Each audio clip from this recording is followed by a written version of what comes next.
Hi everyone. మనలో అందరికీ cancer అని తెలియగానే ఒక రకమైన భయము, ట్రీట్మెంట్ ఎలా తీసుకోవాలి, ఫ్యూచర్ ఎలా ఉండబోతుంది, రిజల్ట్స్ ఎలాగ ఉండబోతుంటాయి అనే సందేహాలు చాలా ఉంటాయి.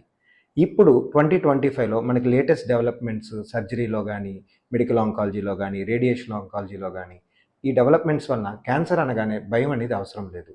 బట్ క్యాన్సర్ ట్రీట్మెంట్ అనేది క్యాన్సర్ హాస్పిటల్లో తీసుకోవడం వల్ల మనకి చాలా అడ్వాంటేజ్ ఉంటుంది. ఎందుకంటే ఈ క్యాన్సర్కి సంబంధించిన ట్రీట్మెంట్లు రెగ్యులర్ ట్రీట్మెంట్ల కన్నా భిన్నంగా కొద్దిగా జాగ్రత్తగా శ్రద్ధతో చేయాల్సి ఉంటుంది. అంటే ఈ సర్జికల్ ట్రీట్మెంట్స్ అన్నిట్లోనూ మనం latest technologies like robotic surgery, fluoroscopy, అలాగే ఐసీజీ ఇలాంటివి వాడడం వల్ల మనం క్యాన్సర్ని కంప్లీట్గా బాడీలో మిగలకుండా పూర్తిగా తీయగలుగుతాము. సో క్యాన్సర్ అని తెలియగానే ఒక క్యాన్సర్ హాస్పిటల్లో ట్రీట్మెంట్ చేసుకోవడం వల్ల మనకి రిజల్ట్స్ అనేవి బెటర్గా ఉంటాయి.